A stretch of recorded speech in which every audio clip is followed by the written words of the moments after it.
Here we go, finally back at it. It's been a few weeks. I know, sitting down here with the producer extraordinaire, Mr. Josh Egan. Josh, Leafsland on fire right now. Obviously, you have Zach Hyman heading out the door, the likes of Zach Bogosian not wanting to come back. Obviously, Joe Thornton not wanting to be there. Alex Galchenyuk maybe walking. Freddie Anderson's going. Is the barn burning with the horses in the stable? I got to ask. I've kind of calmed down about the Leafs a little bit. I was kind of heated after that disappointing playoff loss, and I'm still disappointed about it in the way the Stars performed. But I think what we can take away from that is that if your Stars perform, you're going to be fine. So losing Hyman's a big one, but if your season's coming down to losing a player like Zach Bogosian, then I think you have bigger problems than losing Zach Bogosian, if that makes any sense. I mean, obviously Hyman's going to be a tough one to replace, but the asking price for him is super high. It looks like in Edmonton he's going to get 7 years, around 5.5, between 5 and 5.5, and Toronto just can't match that situation in the way they're running the team. Well, see, here's what I'm trying to say. And I just put a tweet out just before we went on, just so we can bring it up and talk about it. Is the shine gone around these guys? Matthews, Marner, Nylander, Tavares. Is that shine of, hey, let's go to Toronto and win a cup with these great, young, promising players and a good guy like JT, where they haven't had any success. They haven't taken that next step. And not only because I'm saying, well, it just happened in the playoffs, but also all of the hoopla that surrounds the team. You now see Yahoo articles and different articles coming out from The Athletic saying a lot of free agents are now looking at Canadian market specifically and saying the social media and the media all together is too much for them to want to be here. And we know what it was when the shine was on this team.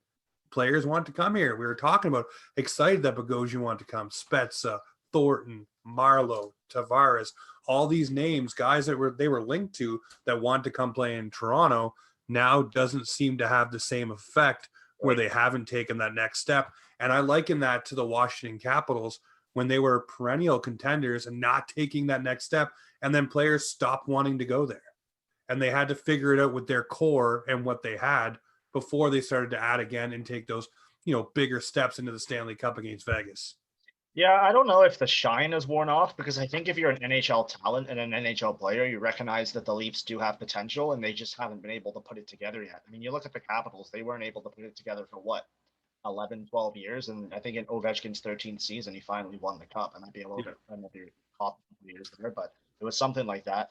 I mean, I don't think it's going to take this team 13 years of Matthews, Marner, and Nylander to win the cup, mostly because they probably won't be there for 13 years if it takes that long. But it's one of those things where I think we're kind of, I think this does play a role in it. We're kind of starving for hockey content at the moment in Leafland because not much has happened in the way of good news, and it's easier to report on the bad news. And this might be one of those things. I think you're going to see some sneaky signings out of the UFA by Kyle Dubas, which is on Wednesday. So that should be exciting. But as for the shine on these guys, I mean, Matthews probably is a top 2 scorer in the NHL. Yep.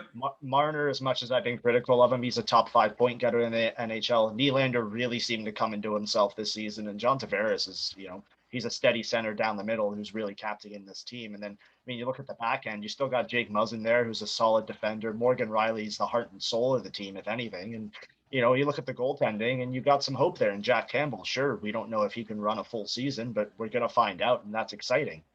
Yeah, that is. Any NHL player not wanting to come here is kind of, taking, and I call it this quite a bit, the Kevin Durant approach, saying, I just want to join the strongest team who's proven, and I don't want to go with that. Everybody just wants to go to Tampa. I mean, sure, why not? They just won 2 cups in a row, but sometimes you got to take risks and you'll be rewarded. It's like Toronto's the biggest hockey market in the world, right? If you come here, it is. You got to have to handle the heat. If you don't like the criticism online, don't look at it. That's, Yeah, well, that comes with its own thing. I mean, we look at these players and we talk about, everything that they do. I mean, look what we're doing right now. We're breaking down the minutia of this team while they're not playing well. It's the heat of summer, and we're talking about who's not going to be here and whose feelings are hurt, et cetera, et cetera. There's 1,000 different outlets for these guys to hear things. It's not only them that hears it, though. It's also the friends and the family members that bring it to them, right? Especially when it becomes, I'll just use a few podcasts like Steve Dangle's podcast or, an athletic one like the Leaf Report or something like that, where it's bigger names. And obviously if you're in your car, you're going to hear snippets and stuff like that. But I look at this marketplace and I say, success cures all the woes, period. Mhm. You start having success. It was great to have regular season success, but you mentioned names there on the back end. And one name that I think should be gone this offseason. And, I was against it to begin with, but now I'm seeing what a Seth Jones can fetch you. And I'm wondering, do you move a Morgan Riley and get assets and get a younger defenseman and use that money towards bringing in somebody like a Dougie Hamilton or someone of that ilk and add them to your back end, and then allow Sandin and Lilligren to run, add a couple of small pieces up front and see what you got. Because you're going to start running with Nick Robertson in your top six. That has to happen. Mhm. Now you have a lot of these RFAs that were tender, like Pius Suter and stuff like that, out of Chicago, where everybody's like, "Oh, licking their chops." That was a You weird know, one.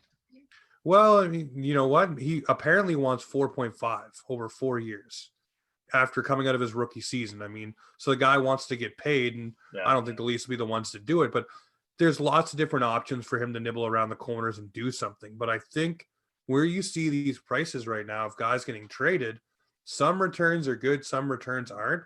But if you're basing it around a premier defenseman like Morgan Riley, who's still got a year left on his contract, and you can send him to a team that may need that player, and then you go get some assets back and use that cap space this Wednesday on a pretty good free agent crop, I would say go do it. It would be something you should go try and do. I mean, what are you going to do? Let another own rental walk away? Because you're not going to be able to afford Morgan Riley when he comes up. You can't give him the $8 million. They've already said the cap's going to be flat for the next 3 years, maybe going up $1 million. So do you finally cash in on one of your own rentals and get something in return? When it comes to a player like Morgan Riley, who is a top defender in the NHL, it's I don't know. I don't think you can. I mean, the Leafs had a top five defense last year, and we haven't said that for what Oh, I since know. forever. So it's like that scene from Family Guy, right, where they say you can have the boat or you can have the box, and then they take the box, and it's just coupons to a restaurant. I feel like if you trade Morgan Riley, that's kind of what you have, because you have Morgan Riley right now, and you don't know what you're getting back. And people are comparing it to the Seth Jones trade. I'm like, well, Chicago's not in the same spot as Toronto is. Yeah. Chicago acquired him to get to where Toronto is. Toronto's in a win now mode. I mean, people might not want to admit it, but they are. Look at the contract length on these Yep. guys. Riley's got 1 year left. Honestly, if he goes, he goes. That's sports. You run out of time sometimes, and you run out of money. Yeah, you should probably jump on it and get assets for it. But is it going to make you a better team? Like, Well, I'm going to ask you you, this question. you're saying, Raz, sorry, you're do you saying want bringing a younger defenseman. It's not going to help, because then you're weakening your defense, but you already have a weaker offense. I'll say this. You look at this right here. Who did they try quarterbacking the power play during the playoffs? And the team responded around him. It was Rasmus Sandin. Yeah. So who right now would be blocking Rasmus Sandin from taking that spot? Because you obviously don't want to upset, like we just said, one of the better defenders in the league. Obviously a power play quarterback. Obviously a guy who can move the puck, rush the puck. Same ilk as Sandin, but Sandin's that young guy coming up on a cheaper contract.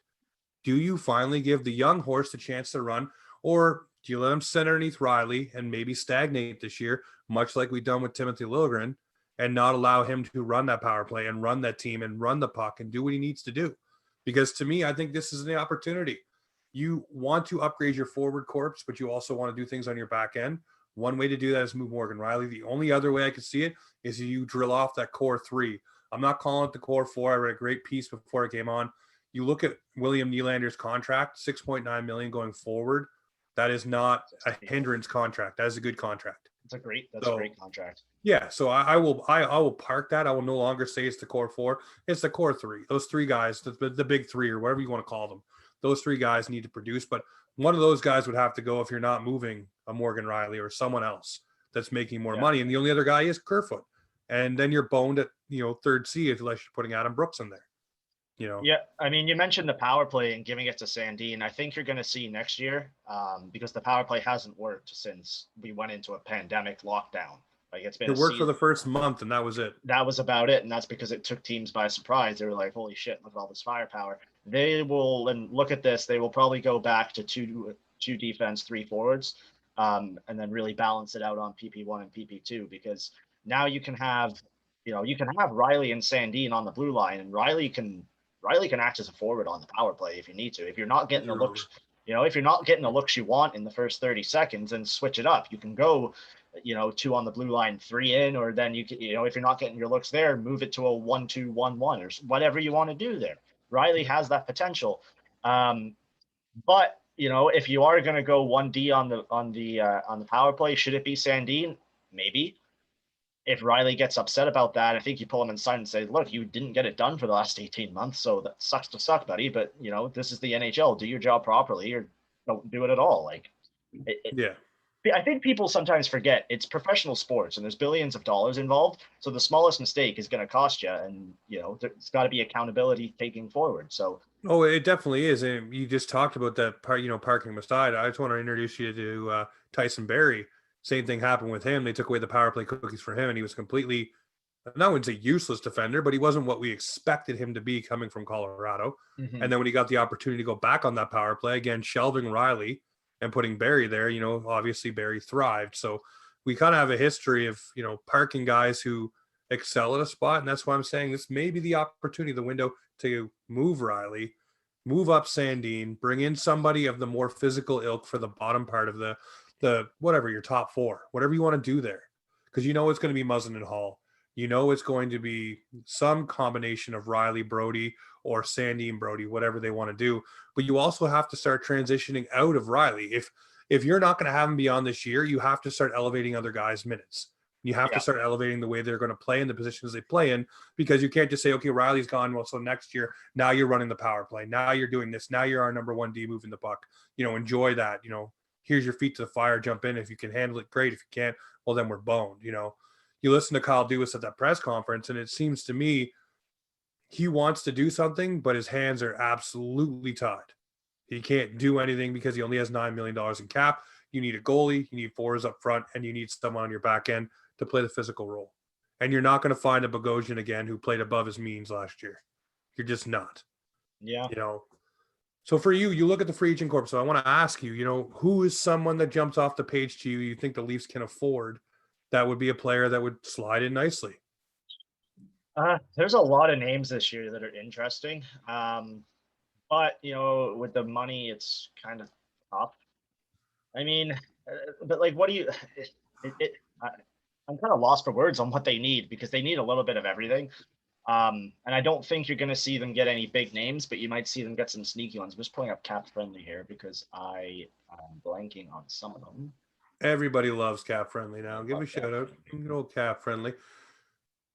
So obviously the Leafs need to just go get Ovechkin on a league min so he can run the power play. So we'll start now. That'd be nice. I mean, Ryan Suter would be a nice addition, but I think he might cost too much. He's an easy one to pick, but I mean, he wants to stay. Another one. He wants to stay stateside. Product of the American system, wants to stay there, right? Obviously, Dougie Hamilton, if you can get him, that would be nice. Landeskog's still available. They said they can get it done. I don't think they can, but that would be a nice addition. Here's the thing. They say they can get Landeskog done, but then you see today that the Leafs and Foligno are talking. Yeah, so I was just about to say Nick Foligno, he would be good because he can actually play center as well, or the wing. So he's kind of moving around. If he's healthy, he looked good when he was healthy. First 3 games, he had 3 assists. So he wants to play with his brother as well, Marcus. So do the Leafs go and swing a deal with Minnesota and bring Marcus over so you have both Marcus and Nick Foligno? What's with everybody playing with their brothers all of a sudden? I don't know, man. It was a boom over the weekend. Yeah, it was weird. I mean, sure, go get Marcus Foligno if you want, but if that's what it costs, you're kind of signing 2 players just to get one. Sam Reinhardt's a UFA. Tyler Bozak could be, maybe bring him back if he wants to come back. James Reimer is a backup. Devin Dubnik's available. There's a lot of good names out there. If they can afford them, maybe if you can make it work, you're going to see a lot of signings under $2 million for this Leafs team because that's all they can afford. So I want to say they're going to get these guys, but I don't know if any of the names I say, I wouldn't be surprised if they didn't get them and they're going on to page 4 of Cap Friendly to sign those guys, right? A guy that I would love to see the Leafs sign, and it would be a sneaky little signing. And the only worry I have about him is in the playoffs is Thomas Tatar. Yeah. He's a good goal scorer, good on the power play, can do those things for you. For whatever reason, though, Vegas and Montreal didn't use him in the in the playoffs, and it may be because of his defensive game. But I mean, that would be one I'd look at. I would look at a Tyler Bozak, like you said. There's a few guys that look at this page. I look at a Michael Granlund, as a player that I would like to add in. Even Casey Cizikas. Yeah. He's been a pest on the bottom of the New York Islanders lineup, but a guy that you just don't want to play against. You know what I mean? Like, he'll definitely, if he played with a guy like Foligno and maybe even Kerfoot, that'd be a great line just to grind it out. I mean, you got guys like Nick Ritchie out there too, right? Just if you're looking for that type of player, which I think the Leafs are, I think they want a little bit of power forward, but they want it to be greasy. They want those guys to just grease it up, man, because that's what they're missing. They're missing those guys that, pardon my French, but the give a shit meter. Yeah. You got to have a bunch of those guys. And you look at Tampa and you look at the team, even Montreal, every single guy to a man battled the absolute hell out of it. And, I didn't see that from some of the Leafs guys. I mean, imagine that effort out of a Matthews or a Marner. Yeah. Just going, just dog it after guys, right? And Matthews has the size and the prowess to do it. He just doesn't, which is the shitty thing. And Marner isn't built like that. But at the same time, I'm watching Braden Point and other small guys go in there and scrap it out. He should be in there scrapping it out. And no offense, I'm not saying this to be a dick, but you shouldn't be crying in the penalty box. Was he? I think that was a bad camera angle for him, but it was still. No, he admitted he was upset. He said, he's like, yeah, I was definitely upset. One guy I'm looking at that I think the Leafs might take another, 1 year, $900,000 contract at is Riley Nash. I could see that happening, kind of give him another chance to get his feet back under him after an injury. But other than that, there's so many options that you could sign. People are saying like go after Blake Coleman or whatever. That he's going to be. I don't see him getting Blake Coleman. I think that's too expensive. But it's going to be interesting. The player that I want them to get is Tyler Bertuzzi. Tyler Bertuzzi from Detroit would be an absolute great pickup. He'd be a guy that could slot in and play those rugged minutes you're looking for. I can mix it up for you, do different things. You're right. There's just so many different guys. But you look at younger players like Michael Bunton and stuff like that people are talking about. But then there's also guys in our system that we haven't even got to look at yet. That Vetanen kid that was drafted, he's actually teared it up. And he's exceeding everyone's expectations. So, that's a guy you might want to look at for offensive prowess, right? Getting him up there in that top six, give him a look, just get guys in there. But I look at the Toronto Maple Leafs and I say, what are your number one needs? And we said this last year. Isn't it funny at the deadline? We said we need a goaltender, we need a bottom six defender, and we need probably one or two wingers to play with this team. But if Nick Robertson can size up a bit, I think that solves one of your problems on the cheap up front. Yeah, for sure. Easily. Now, I want to go around and ask you about a couple of trades that just happened. What did you think about the Oliver Ekman-Larsson deal going to the Vancouver Canucks? It kind of caught me by surprise. I'm not quite sure what Vancouver is trying to do here. I saw some. I haven't really formed my own opinion on the trade yet because so much has been happening. But read the trade out for me again, because I'm blanking who was in on it. It was Anton Roussel. What was it? Jay Beagle, Anton Roussel, Louis Eriksson, and I believe a pick going over to to Arizona, and it was Oliver Ekman-Larsson and Connor Garland going to the Arizona Coyotes. Yeah. Or to the Vancouver Canucks. And to me, I like what Elliot Friedman said, the most was, is this going to be, or sorry, Jeff Merrick, is it going to be the Oliver Ekman-Larsson deal or the Connor Garland deal? Because Connor Garland slides nicely in your top six and gives you an instant top six winger.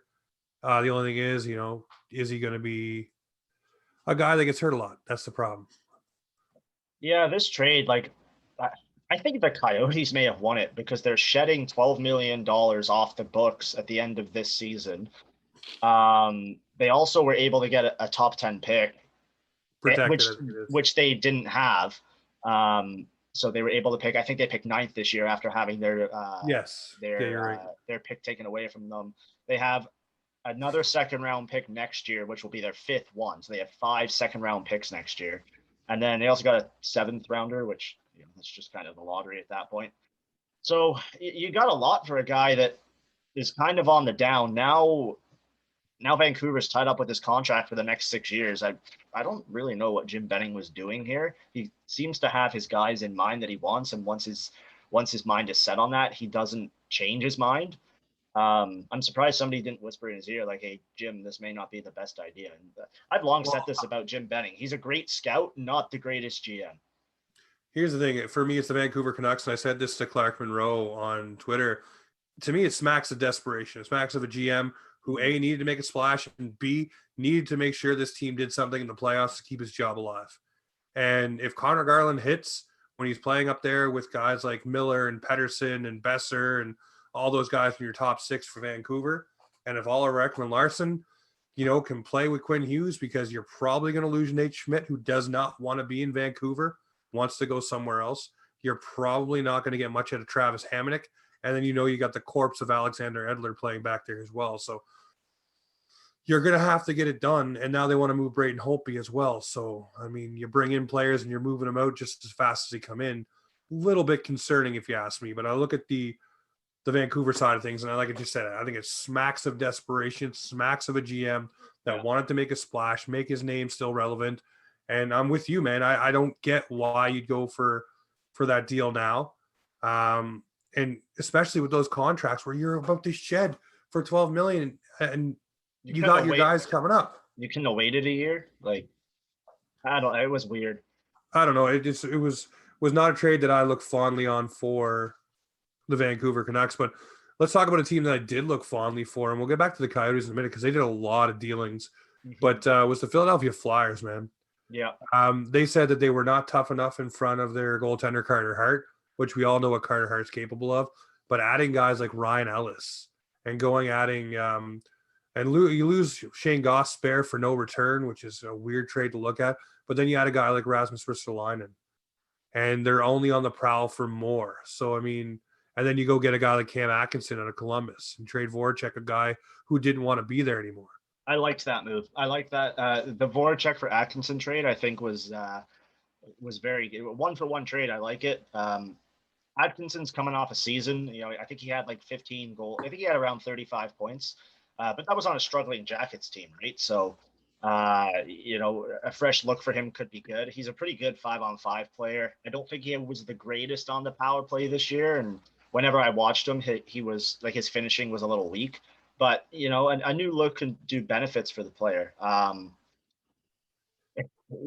Voracek didn't want to be in Philadelphia anymore. Him and that reporter were, you know, caught going back and forth more than once. And I think they were around the same age. Atkinson, he got 4 more years. I don't know if Voracek has the same.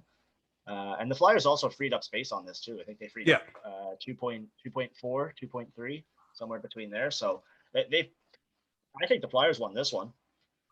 Oh no, like I said, I think the Flyers did well in all the deals they did coming out of this. I don't know what you want to call it, trade frenzy before the draft and everything. And I know there's going to be more, but they definitely shored up some areas, and you know they're going to be going after guys in free agency as well. I would say the Flyers would have won out. On the other side of things, I think the Arizona Coyotes won out as well.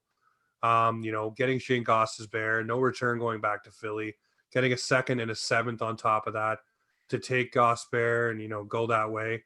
And then today you have another trade, you know, only giving up a 7th round pick, getting another 2nd round pick, and getting Anton Strawman and Colin Anichuk. I don't know how to say it, but they got a prospect that looks like, because it's not someone I've seen in the NHL as of yet.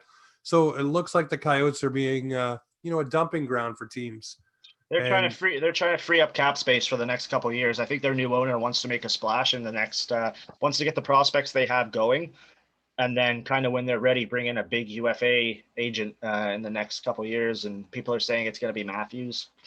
I don't know. You can prepare an offer for Matthews, but at the same time, I mean, you have to let those little ping pong balls hit the right way. And I mean, they probably want to get a Shane Wright or a Connor Bedard. They want those kind of players. Both of those players have Buffalo written all over them, my friend. That's exactly what I'm thinking. I think Buffalo's going to be no longer is it just a goalie graveyard. I think it's going to be the supreme talent graveyard. Yeah, Jack Eichel will be leaving there. You look at Ryan O'Reilly, Rasmus Ristolainen, and the list goes on of players that have come through there and said their love of hockey has died and gone on and done great things. But when a player comes out and says something like that about your organization, that's tough. you need to look in the mirror, because if that guy goes on and captains another team to the Stanley Cup and becomes, the MVP of everything Yeah, in the playoffs, and then you look back and what he was saying not too long ago and playing in Buffalo, you got something wrong organizationally, and that is a problem that Buffalo needs to solve. And I don't think there's any quick fix there at all. that's Even when tough. they get a haul for Jack Eichel, which I don't think they're going to get what they want, to be honest with you. And to listen to them say we're fine with Jack Eichel coming back, that's great that you are, but Jack Eichel ain't coming back. I guarantee you probably just sit out. Yeah, He won't want to come back. I And think it's in his benefit to play if he can. you know what? It probably would be, but at the same time, if you're done, you're done. So if he wants out, he's going to want out. He doesn't give a shit what the return is. He's not going to be there. So Nope. if he's there and he plays like garbage, at least he's playing. And say for whatever reason he gets traded to whatever team for a seventh and a conditional third. At least he's out. He doesn't care what came back. So it is in his best interest to come back as long as he's healthy. Yeah, no, listen, I'll agree with you at 100%. I just think he's completely done with the Buffalo Sabres and the entire organization and everything that goes with it, especially the reporters and everything that's right behind it. Another team that I'm keeping a close eye on for this weekend is the New Jersey Devils. For some reason, I have a weird feeling they're always in. They always seem to get at least one or two guys that you didn't expect them to get. And I wouldn't rule out them moving PK Subban, but I wouldn't rule out them getting guys like a Blake Coleman going back to New Jersey where he played before, and kind of players of that ilk, or maybe even a Dougie Hamilton, and start building that way. They do have a great young goaltender. They do have some great young talent up front, and Hughes and Heischer and the likes. So that's a team that I would watch this the free agent day, because I really think them, the LA Kings, and because the Kings definitely want to build around their young players. They got a lot of young guys. They definitely want to build. The Kings will But make the playoffs this year. That's my hot take for the day. my hot take is the Montreal Canadiens will not. That's not a hot take. That's just facts. But I look at I look at everything that goes down, and I'm like, okay, where are the Toronto Maple Leafs? And the one deal the Leafs did swing was for Jared McCann, which I was actually pretty excited for. I thought that he could be a Zach Hyman replacement player.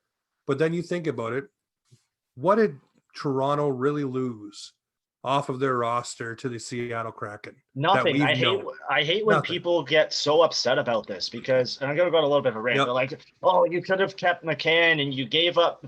You lost a player in the expansion draft for nothing." No, you lost a third and a seventh. McCann never played a game here. Like, freaking get over it. A lot of teams lost a lot more than you did. You lost a 7th round pick and a 3rd round, or no, it wasn't even that. That's not even the trade. It was a 7th and freaking Holland. Philip Hollander, who they were saying was the next guy to fill in. First time I heard of this was when they lost McCann. So people are just pulling stuff out their asses at this point. Like, Leafs Nation is one of the most overreactive fan bases in the world. And I was a part of it for a little bit. And then I'm like, I'm just going to chill. Like, they made I think the Leafs made a trade recently. they made one today with Jordan Greenway. Actually, friend of Offside Hockey Talk was on last summer, Mr. Greenway. And it was like, for future considerations, and people are overreacting. Like, you got nothing for the guy. He probably asked for a chance somewhere else because he wasn't getting it in. He was toiling the Leafs around in organization. ECHL. Come on, right? now. So, like, let's all just take a breath and realize that it was a smart move by Dubas with the restrictions that they had. Would you rather have lost Kerfoot or McCann? Some people Well, here's will the other say side of Kerfoot, that but too. You look at the price of defenders right now. exactly. Look at the contracts they're signing. So you're going to tell me you're going to find a guy like Justin Hall that can play in your top 4 with Jake Muzzin for $2 million a season? No, you're not. You're not. You're going to tell me you're going to find a promising young defender with offensive upside who plays with a little bit of asshole in his game in Travis Dermott for $1.5 million? Mm-hmm. No, you're not. You got a guy like Zach Bogosian who's probably going to go out now and make himself probably $2.5 to $3 million with some other team. Yeah. You only get those guys for 1 year, and that's it. And you're not going to go find that this year, especially there's a lot of teams that position themselves to be able to go after some of these fish. And it's going to be like that through. And that's what I was so annoyed. I was like, we didn't lose anything. No, you We lost lost Philip a Hollander. 7th-round pick in Hollander. That was it. Jared And McCann never played for the Leafs. Would have been nice to have him as a replacement for Zach Hyman. Of course it would have been. I'm not yeah, going to sit here and tell you it's not, but I'm not going to sit here and lament the fact that, oh, we lost Jared McCann, the second coming of Zach Hyman. No, we made that deal because now Pittsburgh has lost Tanev and McCann, basically, exactly. is what it boils down to. So But they got Hollander, so apparently they're going to win the cup now. well, you look at the 2 expansion drafts. Who did the Leafs lose? Brendan Leipzig, You Philip turned Hollander, a 7th-round pick. It's a good job they lost that guy. Yeah, well, yeah, we'll get into those kind of topics here in a couple moments. But Jesus, Murphy, you look at what they've lost, and you look at what other teams have lost. Young, promising players. Yeah. I look at Hayden Fleury, Cale Fleury. You look at those guys. You look at Mark Giordano, the captain of the Calgary Flames, Jordan Eberle. And everybody's crying about how we mismanaged our cap. How do you let Jordan Eberle go? A key part of your offense. I think Lou Lamoriello's is like, I think he wanted that because now they have something like 23 million in cap space, so kind of smart. But to all the Leafs fans saying, like, I've heard this side of the debate. Let's say you go 7-3-1. Name me 7 forwards that are worth protecting. So you go Matthews, Nylander, Marner, Tavares, Kerfoot, McCann, and then what are you protecting? Freaking Mikheyev? Like who else are you protecting? Seattle wasn't taking Spezza because he'd retire. They wouldn't take Simmons because he would probably also retire. Like, get out of here. Like, give your head a shake and read an article once in a while. That's the problem, right? With the summertime woes, man, and the way the season went down, everybody has now all this time on their hands to look at everything and say, well, no, this is wrong and Dubas is wrong because the team didn't win. If the Leafs went into the second round or third round in the playoffs, do you think the conversations would be the way they are right now? Absolutely not. It's only because they lost in the first round. They'd probably be worse if they lost in the second round. I don't know. You know what? I don't know. If they took a step, I think people would have been able to, unclutch their pearls a little bit and sit back and understand that, hey, this team is heading in the right direction. I do think they'll make some noise free agent day. But let's talk. I just want to talk about the one draft pick from the Toronto Maple Leafs this week, and that was the Nyes pick. I really like that kid. I went and read a bunch of articles. I showed out to Joseph Zita. I watched the 11-minute highlight reel for this guy. Really good with the puck. Definitely likes to engage the body. Not afraid to go dig it out. Got a nice shot on him too. Nice size. So he's a player that they were really high on, and they got. And some people thought he would have went a lot earlier. And this is the player that I think will fill in for the Toronto Maple Leafs and be maybe a bottom 6 kind of guy that we're talking about them signing now in a few years, which is what you need, especially if you have these higher end players like Matthews, Marner, Nylander, Tavares, etc. You want to have those players coming through your system, and you've seen the fruits of that kind of stuff with the Tampa Bay Lightning. Yanni Gourde, coming through, which is a guy apparently the Leafs were after, but he didn't sign with us. He signed with the Tampa Bay Lightning. He leveraged the Maple Leafs deal to get himself a deal with Tampa. So, but I like that pick. I want to know what you think of that guy. I'll be honest. I paid absolutely no attention to the draft outside of the first round. I was hockeyed out over the weekend, man. So I heard he's a great player. I did a little bit of research on him. He looks promising, but people you grab in late second round, third round, fourth round, they're not becoming NHLers right away. You need to see them develop in the minors, develop the right way. Toronto does have a good development system, so I think they can actually help him with his game. And that's along with their other draft picks too. I did find the goaltending pick a little bit puzzling because that guy's numbers weren't the best, but he is a young goaltender, and you do see inflated numbers in young goaltenders. But the thing I think why they picked that goaltender, just to interrupt for a second on him, was he's actually the backup to the guy they took last year. They play on the same team. So they would have already heavily scouted both guys probably and know a lot about his game and said, okay, well, this is a guy I'm confident in taking, knowing what he's already done, right? Yeah. But, I mean, I see, you see all these – I kind of love the draft after the first round because you see a pick at like 138 and somebody will tweet out, oh, high hopes for this guy. He should have gone in the top 20. Maybe he should have, but like, let's see how he does it in the minors first and not playing against 17-year-olds over in Sweden. Yeah. Like, I see that, but I mean, you can only judge a player off what they've done and not what they are supposed to do. So keep that in mind when you do form an opinion of a player. Like, but by saying a guy's supposed to be a top 6 NHL player, so he's a steal at whatever pick it was, then Uh, don't get your hopes up is all I'm saying. No, But definitely don't get too close. I think he will draw into this Leaf system, but it's going to be in 3 to 4 years. Oh yeah, well it's like the Miettinen guy I was just talking about not too long ago, right? I mean, he's already been in the league system for a couple of years, and I think he's still a couple of years away. But I mean, those are what you want developing. You know, everybody's talking about how bare the Leafs cupboards are. I think you should go look at the fact that we have a bunch of goaltending prospects, but nobody wants to talk about them. We have a lot of different forwards and defenders. Like everybody wants to see Rod Namirov this year. I want to see Rod Namirov, you know, play for the Marlies, but you're not going to. I think he's getting loaned back over to I think it's UFA for the year. He's going back to Europe. Yeah. It's in his contract. They tweeted that out when they signed him. Yeah. No, but I So- mean, you want to see these guys develop, and I want to see them go play over and have success and then come over here and then dominate a little bit more. I think they've been a victim of their own success sometimes in getting guys to come over to their Marley system right away and trying to groom them to play the North American style without letting them grow their legs and grow their game over in Europe first before bringing them over. Everybody's so happy and horny to have them over here, and that ends up being the problem. You get them to that North American style, and they're not yet ready. They haven't filled into their body. They haven't filled in their frame or whatever it is. They haven't got the experience playing against men. And then you're going against grizzled guys in the AHL, which a lot of them are. No matter what you want to say, there's a lot of grizzled vets that are down there that are grinding it out, you know, on buses. But the one thing I want to do before we close this out, this is a great one to get back in the swing of things, but I want to talk about the pick for the Montreal Canadiens. For me, I see a lot of people saying, you know, one angle on this, and there's only one angle to take on this. It's not about the Montreal Canadiens. It's not about Logan Malou.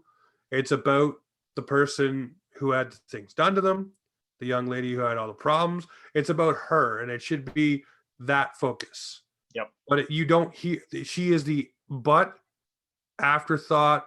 Well, we should talk about, it's not the focal point. She's not the focal point. It's always, well, the player, the team, the situation. This is what they're going to do. This is what they're going to set. For me, all of those resources they're using for this young man should be directed towards her. Yep, 100%. Because I'll tell you right now, and you can look this up. I actually, Dean Blundell put something out, and he actually deleted it due to one of the tweets that I put out because one of our followers, Chucky Farley, was going to tweet something out, and I said, hey, maybe you might not want to do that because here in Nova Scotia, we had the same situation happen with a young lady named Rtea Parsons, and she's no longer with us because of it. You know, these situations cut people dearly. They cause lasting effects beyond anything that we can comprehend. It doesn't matter if you have counseling, but here, amplify that by a billion because now this guy is a member of one of the most prestigious teams in the NHL with the Montreal Canadiens. And now he's talked about in every sports show there is, and you have pundits on both sides of the coin saying, well, he's just a boy. Let the boy be a boy and he'll learn his lessons. For me, he should have not been eligible for this draft. He wanted out. He asked to be out. He should have been left out. There should have been something to keep him out of this draft. And he should have learned his lesson and earned his way back by showing the receipts of what he's done to get back to there. To me, I think it was a mistake by the Montreal Canadiens. I do believe in second chances, but in this instance here, I think you need to, have those receipts, have the remorse, do all of the right things, and take a year away from everything. Not be thrust into the spotlight, not have everything thrown at you resource-wise to fix yourself, into a better person when it should be all directed towards her to make herself feel like a person again, because that's all been robbed. That's all been given to somebody else, and that's all gone for her. Every shred of dignity is gone. Yeah. Because now not only has it been picked apart there when it happened, but now it's been picked apart here as it happened, as another story. And now it's only amplified yet again, so there's no closure for her. Mm-hmm. And of course, if he goes on and has any iota of success, this will follow him forever. Yeah. 100%. You look at all those players that are a part of the Montreal Canadiens organization, whether it's Patrick Waugh, whether it's Sean Burke, all of those domestic incidents that they've had in their careers still follow them, still dog them. They're still there, and they should be. They shouldn't just go away because you're a superstar. They should always be there. But what the other side of that coin is the impact towards the person it was done to. It follows them as well. It doesn't leave them either, because that name is always out there for them to see. And God forbid if this girl was a fan of the sport. Now, how do you feel? How do you feel hockey is treating you? You know, how do you Right. feel as a fan? How do you feel as someone consuming the product? It feels like, hey, we're going to fix this guy, but hey, dollars and cents mean more. If he can get butts in the seats and help us win hockey games, what you've done is, it's okay. We'll massage that out later. And that's the crap that I don't buy. I don't like it. I don't like the look of it. I don't like the smell of it. I don't like the feel of it. And you could tell Gary Bettman didn't like the pick either. So Yeah. that right there should have been an indicator, that he should not have been able to be there. And there should be something in that draft. I don't think the players should just be able to excuse themselves because they don't want to be drafted by a team that's going to draft them, You like the Buffalo legally Sabres. can't do that in the NHL. You can't Yeah, but I'm just saying, I renounce think that if yourself. you've done something, it should rank for eligibility rating. Hmm. That if you've done something like this, you should be ineligible to be drafted. Yeah. Period. Ineligible. I have 2 daughters of my own. If something like this ever came across them, it would be the worst thing in the world for 100%. that person that did it, because it would be over. It would be over. Like I said, but this person now has to live with this every single day, watching this guy now be lauded and, he's going to change his life and he's going to be great and he's going to do all these great things. He shouldn't have done it to begin with. And I don't buy the notion boys will be boys. That's bullshit. We've all done crap when we were younger. Well, they said they always come back to this, and sorry to cut you off, but they always say, Yeah. well, he was only 17. Okay, what were you doing at 17? Yeah, I was having a couple beers under a bridge and, inhaling stuff I probably shouldn't have been inhaling, but I wasn't sexually assaulting people or going around passing You out were photos doing that I was things to doing. other people. I was doing it to yourself. I was doing things a normal teenager does, not somebody Yeah. who needs counseling help. And if he needs help, get him help, but show the receipts. But my side of this, and I think you covered the other side of it very well, is this comes back to one person who has now shown a trail of very concerning stuff, and that's Mark Bergevin, because he's involved in this whole Chicago Blackhawks thing, which we could do 5 hours on. He's tried to sign a couple guys. I forget the name right now. Tony DeAngelo. I don't know if they've tried to sign him. There was another guy who had Slava Voinov. He wanted to bring it. Voinov, and there's been a couple other instances where people have been like, "What the hell?" This is apparently they have interest in the guy Vancouver just bought out, Jake Virtanen. So somebody maybe look into Mark Bergevin and what's going on there. I'm not making accusations, but if it smells like shit, probably shit. Yeah, I think we just did use the same saying, but just different ways about it.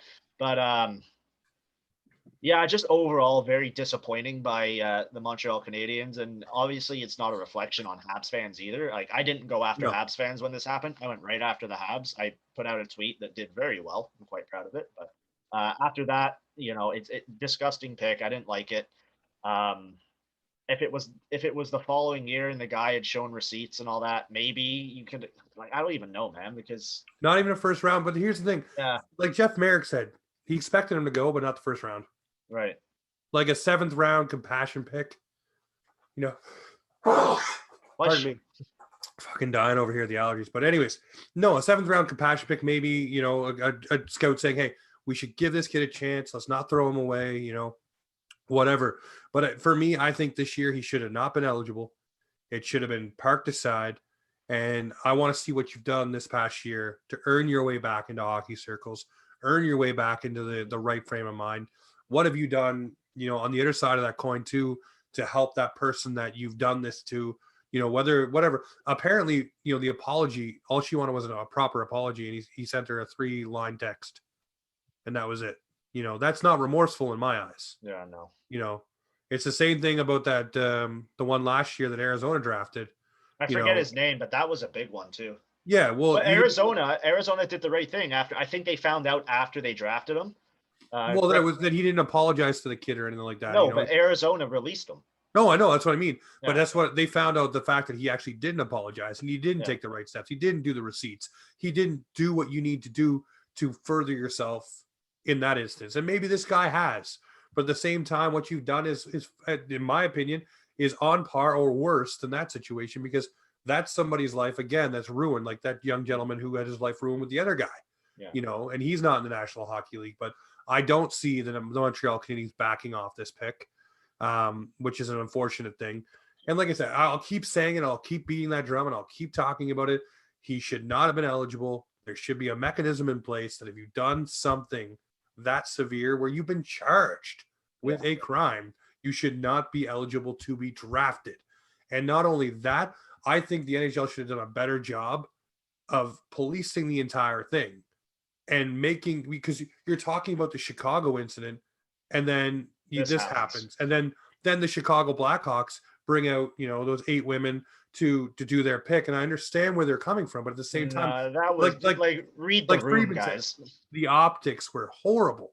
Yeah, these things, for me, I think you need to have the proper messaging and handle it right. And the one thing that really irked me was, it was a reporter asking, I forget the guy's name, I think it's Hunting or Canning or something, from Montreal, who's part of their scouting department.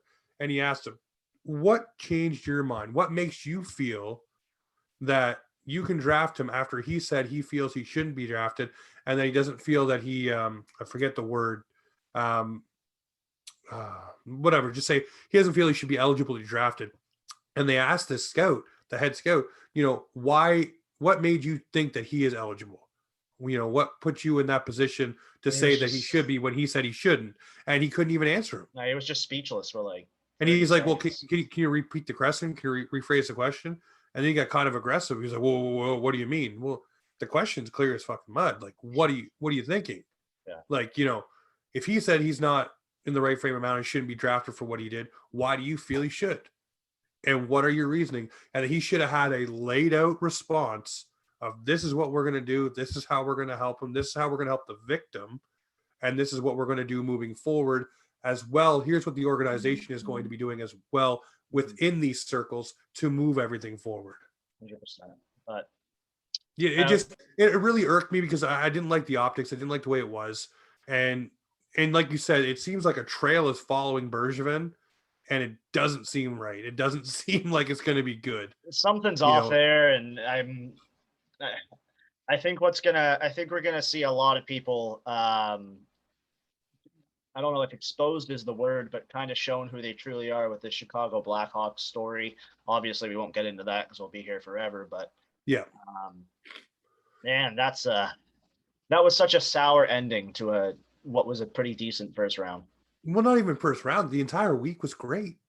We had all the hoopla about the expansion draft. We had trades going down, trades going before the draft. The first round happening. Mm-hmm. It didn't matter what fan of a team you were. You're excited because there was actually blood in the water, and the Sharks were biting. Everybody, and I don't mean just the San Jose Sharks. I mean everybody was getting some chum and going after it. And there's always so much. Yeah, well, there's just so much. Like why? Like you just said earlier, read the freaking room. Like this is not the time. And apparently, from what I heard from 31 Thoughts as well, is there was a bunch of teams that were ready to take him in the second round. So, I mean, he was going to go first or second round. And to me, it's like, guys, like you need to learn to take the step forward. And I don't know, there's a lot of people that, don't like what the Montreal Canadiens did and have questioned, being a fan or a season ticket holder. And, I listened to some rants from other people, and they have their right to say what they want about second chances. I just think that you need to earn that second chance. Yeah, I'm all for second chances, but you got to earn that second chance. Obviously, there's some exceptions, but yeah, there's different things in the world, but this right here, this is one where you got to take the right steps and show, hey, I am not that person that I was when I was 17. I'm not that person that made that mistake. Yeah. And I am absolutely gutted that I did it. And this is what I've done here, here, and here, and here, and here. Yeah. But, to me, that there hasn't been air for it to breathe that way. And it pisses me off to did that, because I hate seeing someone get awarded something when something like that happens, because that's what this is. You got selected in the first round by Original Six team, and that's prestigious. There's tons of kids in that draft that worked their balls off to get drafted, and this guy goes and dicks around and does that stuff and goes first round. It just blows my freaking mind. But anyways, we are finally, I think, back on the roto here. I know next week will be the big wrap off of the free agency and see who the Leafs got. Give a few days to make it breathe. We'll leave here. I want to get a hot take from you. Who is going to be your guy that you see the Leafs pull off that board on Wednesday? You want a realistic one, or just like It's a freaking Who hot do take. you, the Leafs said they will be creative. Who do you think they're going to get if they can be creative? Because there's a lot of ways to be creative. I think they might pull off Dougie Hamilton, James Reimer, and Ovechkin would look really good in a Leafs jersey. I don't think it'll be Ovi, but listen, this is what I think is going to happen. Some way, somehow, I do believe the Leafs will end up with Douglas Hamilton, and I think they'll also end up with Gabriel Landeskog. Something just seems weird. He's in Toronto right now. He's chumming around the Toronto way. Who knows? There's gonna be a bag of like with $1 million in it, just more than that, $10 million just waiting for him at the pier. And then he'll just Just sign show and up leave and it. play some hockey, and we'll get you some endorsement deals. Look at John Tavares and his bed deal. They'll just send him the KHL memo, like, hey, there'll be a bag on your door. The old brown paper bag trick. Yeah. All right. Well, man, it has been absolutely stunning catching up with you, my buddy. This is producer Josh right here. Be sure to check him out on Twitter. Obviously, it's Offside Talk right here. We'll be back in your ears next week with some more chitter chatter. Other than that, this is Offside Hockey Talk, where hockey comes to talk.